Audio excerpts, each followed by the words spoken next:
جڑیاں بیان القرآن تو حل پڑھیا لکھیا آدمی سی، مگر یہ مرزا غلام دی اولاد نے گدی بنا لی، جائیداداں بنا لیاں، اور جدوں لوگوں نے آکھیا جے تسی نبی بن ہی گئے جے تے رسولہ نے فرمایا نبیاں دا کوئی وارث نہیں ہوندا، جویں ساڈی شیعہ نہ بحث کہ جو چھڈ جان صدقہ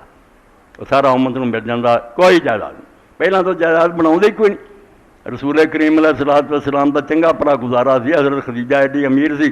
مگر نبوت دا کام شروع ہونے تو بعد کئی دن چولہے چ اگ نہیں پئی، سچے نبی دی علامت۔ اور یہ آندا بھی مینوں 10 روپئے بھی منی آرڈر نہیں سی آਉਂدا، ہن مینوں لکھاں کروڑاں آਉਂدا۔ انہیں دولت بڑھائی اور ٹھگن لئی یہ بھی کیتا،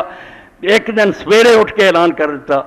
ایک زمین سی انہاں دی پیو دادے دی بنجر پئی، اتنے کچھ نہیں سکدا جاندا، انہیں آکھیا خدا دے فرشتے نشان کیتا ایتھوں لے کے ایتھوں تک جڑا علاقہ نا یہ بہشتی مقبرہ جڑا یہ دفن ہو جا جنتی، مگر دفن ہونے ضروری ہے بھی اپنی جائیداد کا 10واں حصہ سانوں دے کے جائے۔ اینی لٹ مچی اتنے بھی سی، ہوں اتنے بھی جڑا نا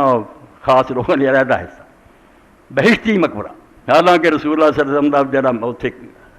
بکی ہے وہ بھی کوئی ضمانت نہیں، ایویں آکھے نا اتنے دفن ہو جاتا جنتی، غلط گل ہے، دفن ہونا کچھ نہیں بنتا، بہشتی مقبرے نہ ٹھگیا، کوٹھیاں بنیاں، جدوں لوگ آکھیا ہوں صدقہ کرو، نبی دا وارث نہیں ہوندا، کیا نہیں حضور پاگلی قانون سی باقی نبیاں دی، ٹھگاں دا حال جے ہر کم چلو سدھے کیتے ہون، لوگ آندے جی پڑھے لکھے مردے، پڑھے لکھے ہون تے مردے کیوں، کچھ نہیں، خبر ہی کوئی نہیں بھی اس ٹھگ نے کی فریب کی۔